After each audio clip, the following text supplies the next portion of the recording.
ñu baal ma rek ma nuyu Serigne Mountakha Mbacké nuyu këri diine yi fi nekk ci wolof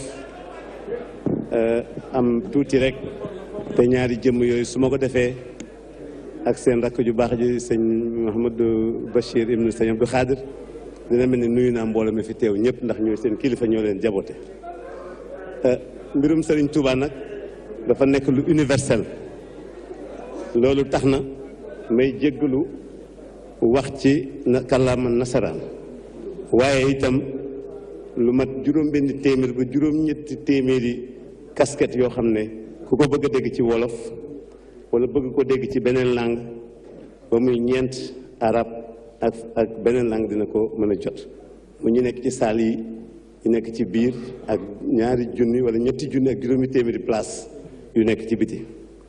Au nom de Dieu, le clément, le miséricordieux, que la paix, la bénédiction et le salut de Dieu soient sur vous tous.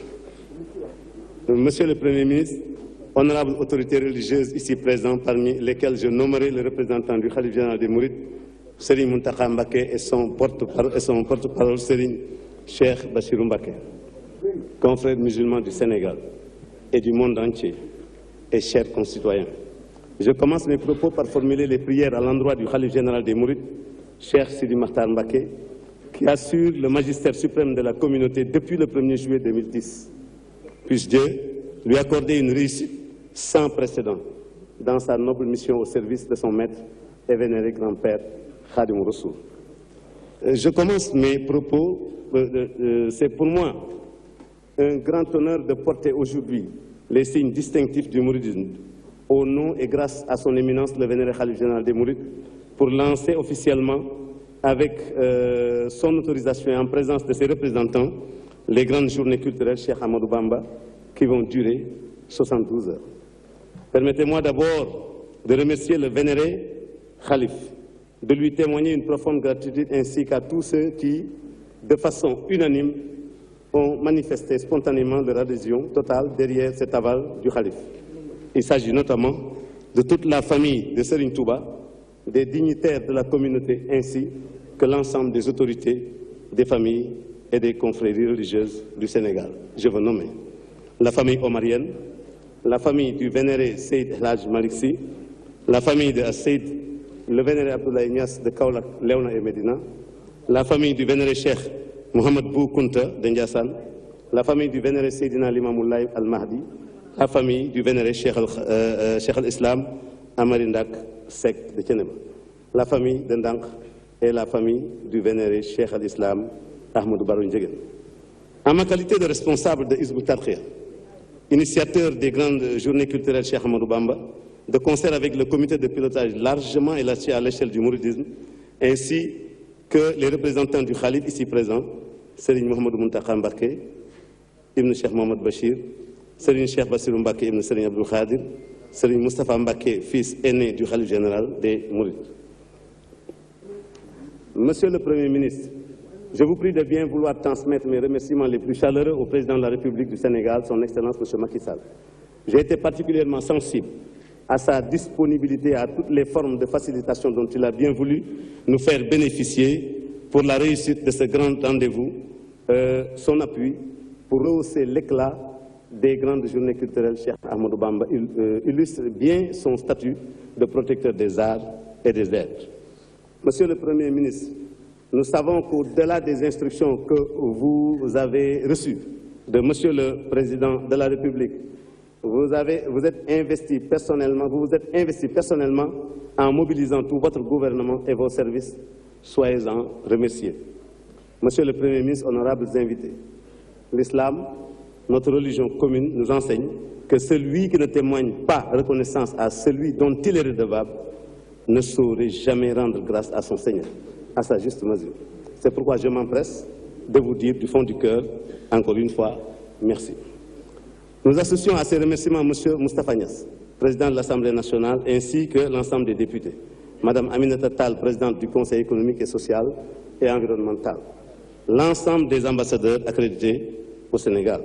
Ces remerciements vont aussi à toutes les autorités de la région de Dakar, avec à leur tête M. Khalifa Sall, qui de près ou de loin nous ont facilité toutes les démarches et qui sont nos hôtes. Je remercie également au nom du Hizb ut-Tarqiyyah l'ensemble de nos invités, venus de tous les horizons répondre à notre appel, avec au premier chef les sommités universitaires de la recherche et de la science, qui n'épargnent aucun domaine d'études, qu'ils soient venus en privé ou au nom d'institutions, d'académies et d'instituts.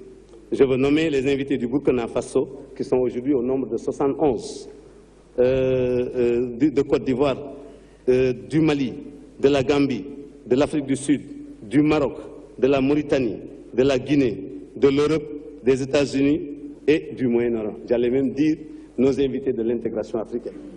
Je remercie toutes les associations islamiques, les organisations religieuses, les associations, la société civile, les organisations de femmes musulmanes et autres mouvements de la jeunesse musulmane, enfants, élèves, étudiants et toute la jeunesse sénégalaise de quelques confessions qui se réclament. Je réserve une mention spéciale au doyen de l'ex-Union culturelle musulmane, M. Bachir Li, M. Ahmed Iyan Thiam, dont le personnage est symbolique, ainsi qu'à Serigne Saliou Mbacké ibn Serigne Modou Moustapha Mbacké, premier calife de la communauté mouride. Nous rendons hommage à Cheikh Abdoul Ahad, qui a toujours réclamé le statut d'humble serviteur de Dieu. Il est notre mentor. Ces hommages sont également adressés à son secrétaire particulier, Serigne Modou Mamoun Niang, et à toutes les illustres personnes qui ont toujours encadré et guidé nos pas et notre cursus. Je veux nommer Sokhna Mouminatou Mbacké ibn Cheikhoul Khadim, Sokhna Aïssatou Mben Mbacké Ngabou ibn Cheikhoul Khadim, Sokhna Maïmounatou Mbacké ibn Cheikhoul Khadim, Serigne Muntaka Mbacké ibn Serigne Bachir, qui nous a toujours chéris, adulés et considérés comme les prunes de ses yeux.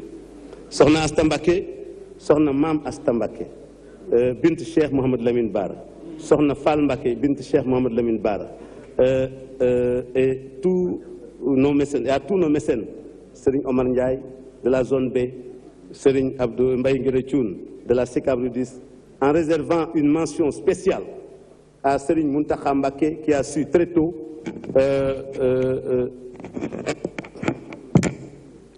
très tôt nous identifier dans le lot, qui nous a acceptés là où on en avait besoin. Il nous a adoptés sous le magistère des différents califes et nous a toujours encouragés, comme pour nous dire « Imshi, la tachel harad ». Allez-y, ne craignez rien. Nos remerciements vont à l'endroit de toutes les personnes qui nous ont soutenus moralement et matériellement, et à l'ensemble des membres de Hizb ut-Tarqiyyah, aux anciens du Daïra des étudiants mourides de l'Université de Dakar, aux sympathisants, aux parents et aux amis. J'adresse enfin mes remerciements aux différentes commissions de pilotage, aux administrateurs, aux comités scientifiques et aux techniciens et de toutes les spécialités dans les domaines les plus pointus en technologie. Nous sommes tous ensemble au travail transversal, abattu entre les différents lieux où se tiendront les activités, conférences, panels, expositions et festivals religieux. En tenant compte du caractère international de ce haut lieu de rencontre où nous nous trouvons et du caractère universel de la mission de Cheikh Ahmadou Bamba qui nous y est réunis, nous vous saurions gré, Monsieur le Premier ministre, qui représente le Président de la République, connaissant son humilité et sa grandeur, et de nous permettre d'employer le prédicat d'excellence à l'ensemble de nos invités venus de partout représenter les pays et les communautés. Chers confrères, chers condisciples, honorables invités, je m'empresse de vous dire avec insistance qu'il est grand temps qu'on revienne au visage authentique du mouridisme, qui est celui de la soumission à la voix de Dieu que nous a tracé Cheikh Ahmadou Bamba, le serviteur privilégié du prophète, envoyé de Dieu, paix et salut sur lui. Il est vrai qu'aujourd'hui, une brave génération de mouridologues, de chercheurs, d'intellectuels, de la communauté, de savants et d'érudits déploie des efforts remarquables dans ce sens. D'autres spécialistes en sciences humaines et sociales également tentent de faire découvrir le mouridisme et son fondateur dans tous les horizons universitaires et académiques divers, aussi bien aux États-Unis qu'en Europe et partout dans le monde. Puisse Dieu les rétribuer, lui qui donne un salaire à toute peine, fut-elle modique. Il est vrai, il est une vérité telle qu'aujourd'hui, il y a une floraison de clichés sous lesquels on présente le mouridisme ainsi que Cheikh Ahmadou Bamba, tant au niveau local qu'à l'étranger. Et si nous voulons éviter que ces clichés présentent une image négative par rapport à l'original, il s'avère nécessaire que la marque officielle qu'on appelle timbre soit fouillée par tous les concernés, spécialistes et autres acteurs, afin d'apposer sur tout cliché pour en garantir l'original, l'authenticité. C'est dans cette approche, et cette approche uniquement, que nous placerons nos travaux pour faire connaître davantage cet homme qui est un abreuvoir des assoiffés. Cheikh Ahmadou Bamba en l'occurrence. Nous y reviendrons car, si je le dis, il ne le sera que si j'arrive à le démontrer. Si je le dis, il ne le sera que s'il l'accepte lui-même et le confirme lui-même. Abreuvoir des assoiffés. Avons-nous dit, par cette appellation qui est un symbole, et au regard des différents paramètres qui entrent en ligne de compte, on peut d'ores et déjà se convaincre de la carrure de celui à qui est dévolue la tâche à la fois exaltante et ardue, d'étancher la soif spirituelle pour ceux-là qui sont des assoiffés, quelle que soit l'ampleur de cette soif, quelle que soit leur contrée d'origine, quelle que soit leur appartenance raciale ou ethnique, quelle que soit leur carrure, qu'ils puissent encore l'étancher. C'est vrai, mais l'étancher, ici bien et dans l'au-delà. Cheikh Ahmadou Bamba, celui qui a accompli cette prouesse avec brio. La suite de notre déploiement permettra d'étayer davantage la présentation de cet homme de Dieu. Cheikh Ahmadou Bamba n'est pas un prophète. Il a plutôt choisi d'accomplir une mission universelle au service de l'envoyé de Dieu, son maître, son éminence, le vénéré Sayyidina Muhammad, alayhi salatu wa salam. Par conséquent, il n'a pas proposé une nouvelle voie, une voie autre que l'islam. À ce propos, il a lui-même déclaré « Je n'ai point fondé une confrérie tariqa. J'ai plutôt trouvé entièrement flétrie la voie qu'avait scrupuleusement suivi le prophète et ses compagnons. Je l'ai défrichée le plus proprement. Je l'ai également rénovée dans toute son originalité et lancé l'appel suivant.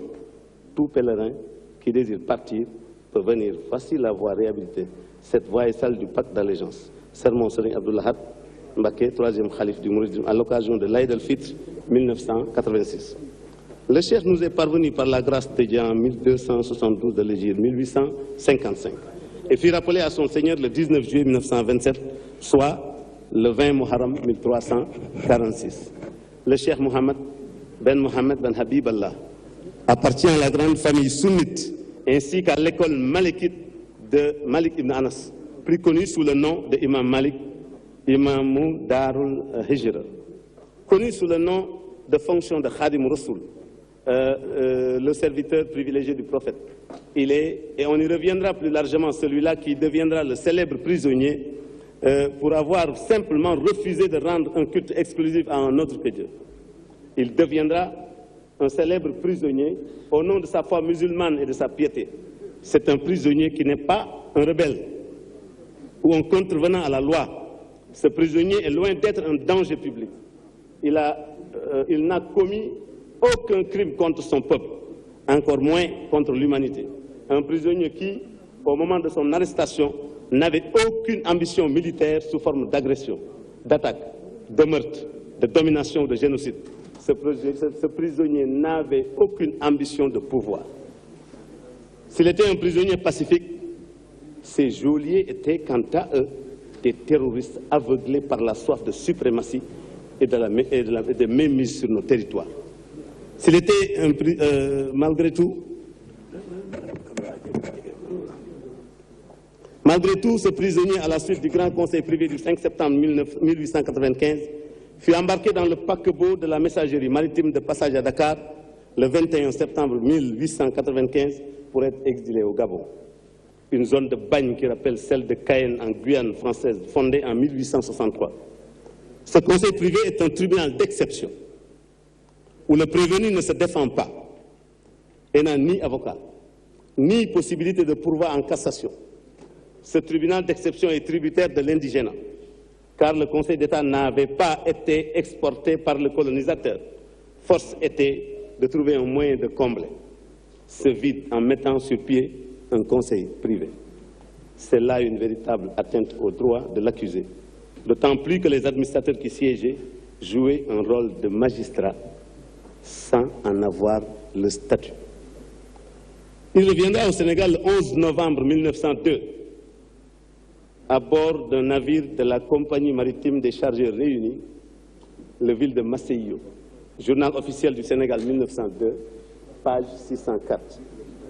Son retour était non seulement triomphal, mais a vu son influence grandir et continuer de susciter avec ainsi une jalousie immense.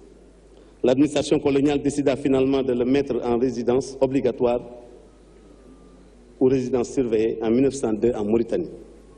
En Mauritanie, il a fait un séjour de 5 ans, une étape encore plus difficile à franchir parmi les gens qui, à l'opposé de ceux du Gabon, ne se préoccupent que du bonheur de l'au-delà, au point que se tailler une carrure spirituelle au-dessus de la leur pouvait être une tâche ardue. Tel un astre brillant, le cheikh s'adonnait à une pratique d'adoration interminable, bien sûr en Mauritanie, envers son Seigneur. Il répondait à toutes les questions de religion qui lui parvenaient. Il surmontait les défis intellectuels et les challenges spirituels. Il écrivait abondamment sur le prophète, comme si sa main droite avait une dette de reconnaissance envers son illustre maître. Il épuisait pour cela tous les genres littéraires arabes. Il séduisait, il étonnait au point qu'il était devenu le saint des saints. Au bout du compte, il fut élevé à la plus haute noblesse de l'élite mauritanienne et alaouite. Le 6 mai 1907, d'un commun accord entre le lieutenant-gouverneur du Sénégal et le commissaire du gouvernement général en territoire civil de la Mauritanie, Thiéyène fut choisi comme lieu d'installation de Cheikh Ahmadou Bamba à son retour de Mauritanie. Thiéyène, un terrain de 4 km², se trouvant dans la province du Djolof, dans le cercle de Louga. Il y resta jusqu'au vendredi 22 Muharram 1330, 12 juillet 1912, avant de quitter pour Diourbel. À Diourbel, on installa à l'emplacement actuel du lycée franco-arabe, non loin de la résidence du commandant de cercle.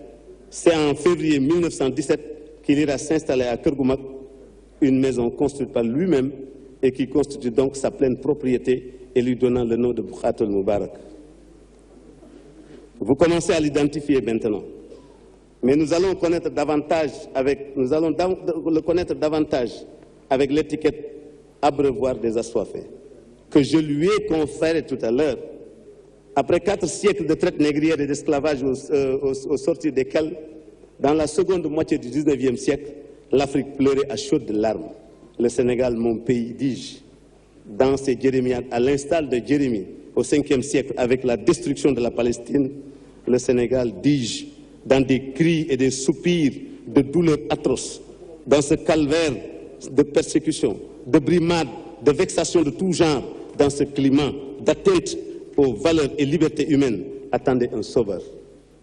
Le peuple avait soif, et qui allait donc l'abreuver?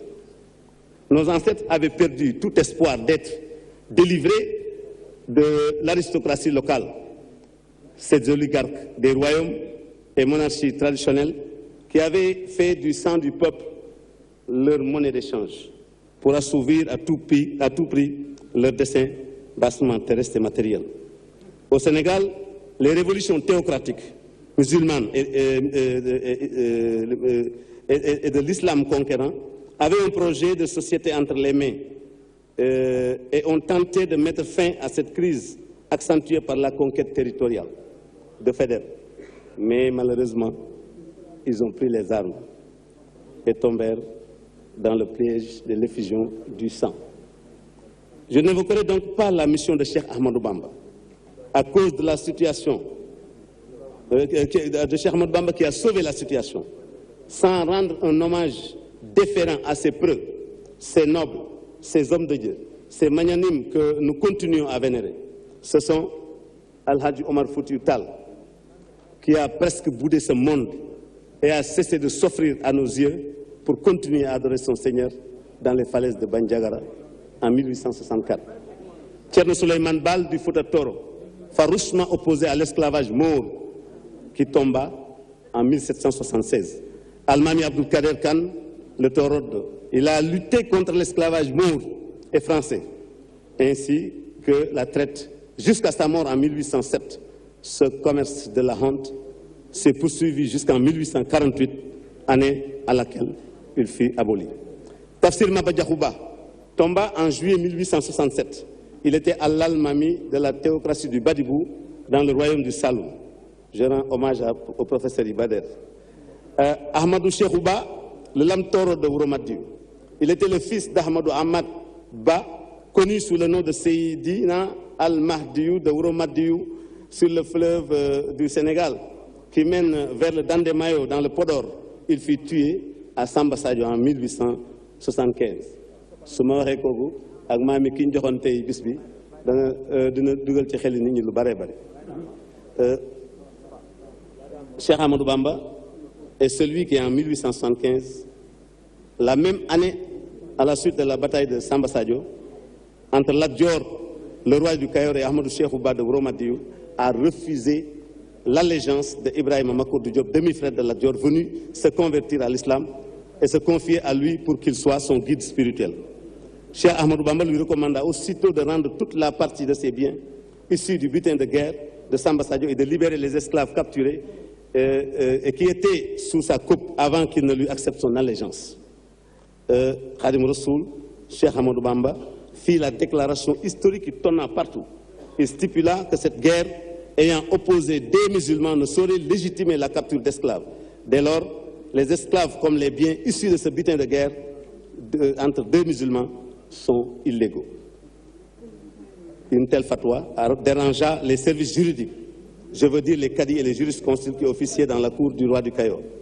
L'aristocratie de Lat Dior, l'aristocrate Lat Dior, oligarque du Cayor, Damel, fut outré par la fatwa, sentence juridique, prononcée par le très jeune Cheikh Ahmadou Bamba, qui sonna d'un air nouveau dans le clairon de l'islam, dont l'écho ne laissa personne indifférent. Cette première entrée résonna dans la scène politico-religieuse et rassura les musulmans et le peuple. La foi inébranlable du cheikh devenait un idéal de grandeur morale, de dignité, de soumission à Dieu et de soumission exclusivement. Les premiers contours de l'indépendance du culte exclusif rendu à Dieu au nom de l'islam ne connaîtront plus de recul. Les valeurs de l'islam léguées par Sayyidina Muhammad sallallahu alayhi wa sallam commencèrent à se réhabiliter après une longue période de flétrissement. Après avoir vaincu les aristocrates locaux et la révolution maraboutique, en liquidant tous les dignitaires, l'envahisseur avait donc devant lui, à la fin de la seconde moitié du 19e siècle, un autre ennemi, un seul pour tout le peuple, un combattant de la foi. C'est Mohammed ben Habib Allah qu'on appelle Cheikh Ahmadou Bamba, Khadim Rassoul, le serviteur privilégié du prophète, ou Serigne Touba, le maître de Touba, ou le fondateur de la ville de Touba, ou encore Serigne Bou Magbi, le grand maître. Cheikh Ahmadou Bamba est apparu sur la scène publique en un moment crucial, c'est-à-dire après la conquête territoriale par l'administration coloniale française et à l'heure de la mise en œuvre de la politique d'assimilation culturelle. L'administration coloniale avait changé de stratégie, mais le cheikh, lui également, est venu avec ses stratégies basées sur les valeurs universelles de l'islam. Il n'avait pas d'esclaves, il n'avait pas d'armes, il n'avait pas constitué le peuple en armée, il ne détenait pas de richesses, il n'avait que l'islam pour lutter contre l'esclavagisme, le racisme et la discrimination. Avec l'islam, il n'osait pas conduire le peuple dans une hécatombe de peur de devoir rendre compte à son Seigneur. En définitive, l'on avait d'une part l'envahisseur comme stratégie, l'assimilation culturelle, qui avait comme stratégie l'assimilation culturelle aux valeurs occidentales, et d'autre part le cheikh avec comme démarche la réhabilitation des valeurs universelles de l'islam et l'éducation des disciples selon la recommandation du prophète consistant à travailler comme si on ne devait jamais mourir et adorer Dieu comme si on devait mourir demain. Cet homme charismatique a plusieurs autres appellations. Il est un résistant, il est un anti-esclavagiste, il est un apôtre de la paix, il est l'espoir de tout un peuple. Il a dénoncé les injustices de tout genre des souverains locaux. Il a dénoncé les abus du clergé et rendu justice dans la cour du roi. il disait la vérité aux dictateurs sanguinaires qui faisaient couler le sang du peuple et qui n'avaient aucun respect pour le peuple. Il a échappé à la mort là où aucun de ses prédécesseurs n'a pu échapper. Ses prédécesseurs n'ont pu échapper. Voilà la raison pour laquelle l'histoire doit retenir son nom. Il a convaincu son peuple sans verser le sang, du plus petit de son peuple. Il n'avait pas d'armes ni d'armée. Devant un adversaire de taille qui était une puissance mondiale, il a convaincu l'Europe. Il a aussi convaincu les Arabes. Il a reçu en 1925 une délégation venue de Médine pour solliciter ses prières à l'approche des Wahhabites. Le document existe jusqu'à nos jours. Plusieurs exemples montrent que les valeurs universelles de l'islam constituent une nourriture qui soutient dans ce monde et dans l'autre. Ce sont des valeurs humanitaires. En guise d'illustration, je vous rappelle que Cheikh Ahmadou Bamba a affranchi un procureur au Liban alors qu'ils ne se sont jamais vus physiquement. Ce procureur du nom de Youssouf Ismaël Nabahani était accusé injustement de détournement de deniers publics car il n'a pas voulu se soumettre à l'arbitraire. Il était grand adorateur et un serviteur de Dieu. Le cheikh a payé pour son compte la somme d'argent par le biais d'un Mauritanien qu'il a lui-même envoyé à la Mecque. Le pèlerin est passé par Beyrouth. Ceci constitue un véritable prodige de Dieu. Le cheikh est porteur de valeurs humanitaires et non destructives, de valeurs de solidarité et de partage mondialisant, de valeurs d'amour et de paix pour toute l'humanité. Et il le confirme dans ses écrits où toi, le roi des rois, toi qui es au-dessus de la vengeance, absous et accorde ta miséricorde à l'ensemble des créatures, toi, le guide qui est à l'origine de la création. Cette déclaration d'un musulman, d'un grand homme de Dieu, vient ainsi démentir toutes les accusations non justifiées portées contre l'islam, car en priant pour toute la créature, il a prié pour tout le genre humain, sachant tout simplement que la grandeur de Dieu est telle qu'il peut accéder à sa demande et cela ne lui coûte absolument rien. Le nom de ce grand homme, Cheikh Ahmadou Bamba en l'occurrence, est surtout très étroitement lié à la lutte pour l'indépendance.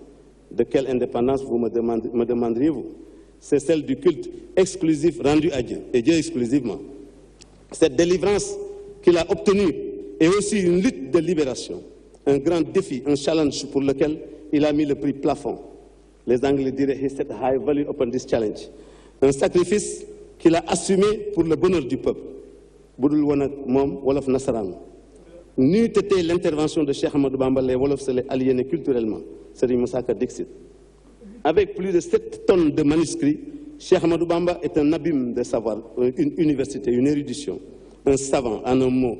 Il est un héritage culturel et religieux en droit, en théologie, en mystique musulmane. Il est un grand promoteur de l'éducation, gage de la lutte contre la pauvreté. Il constitue une biographie en sciences instrumentales et en sciences religieuses, grammaire, prosodie, astronomie, rhétorique, linguistique arabe et la sémantique.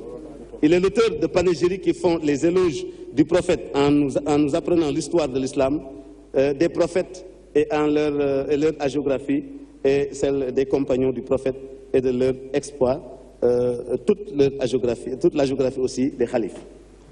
Il s'agit des grands khalifes. Des écrits qui purifient et élèvent celui qui s'y consacre.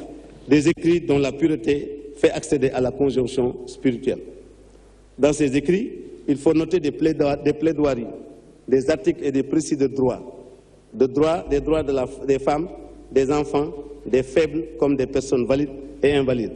Il écoute tout le monde. Il satisfait tout le monde sans jamais dire non à une requête. Il est le père fondateur de cette nation. Et vous comprendrez pourquoi Serigne Fallou Mbacké disait « Maï Sénégal ». On parle de Touba, mais Dakar est la capitale du Sénégal, qui est la capitale du Sénégal, aurait pu être baptisée Bambaville, à l'instar de Washington, District of Columbia. La capitale des États-Unis, ce n'est pas Washington, c'est le District of Columbia en tant qu'État, près de la Virginie. Je crois qu'on doit s'interroger pourquoi le nom de Washington dans la capitale des États-Unis. Washington, District de Columbia, donc capitale des États-Unis, qui perpétue le nom et la mémoire de George Washington. Il est un militant du respect des droits des autres. sa religion lui édicte, là je parle de Cheikh Ahmadou Bamba. Cheikh Ahmadou Bamba est un militant du respect des droits des autres.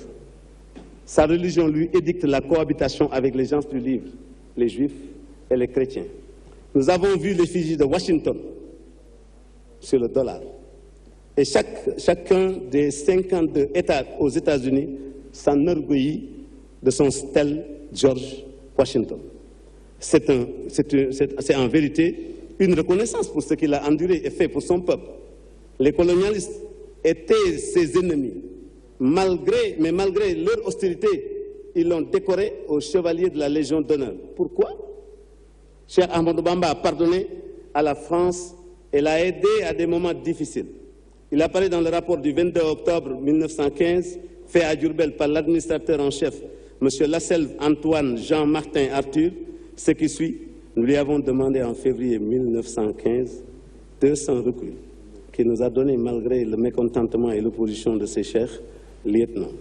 Il a aussi favorisé le recrutement dans le cercle de Tivaouane, de sorte qu'une troupe d'environ 400 tirailleurs mourides instruits dans les camps de Fréjus et sur lesquels le ministre de la colonie a apporté les appréciations les plus élogieuses auprès du gouverneur de l'AEF, M. Merleau-Ponty Amédée. Le ministre disait, les tirailleurs mourides reconnaissent entre eux des marabouts auxquels ils obéissent. Ils sont intelligents, sobres, durs à la fatigue. Ils sont d'excellents tirailleurs. 6 de ces recrues ont suivi le peloton des élèves caporaux. Tous ont été reçus à l'examen de sortie et 2 ont eu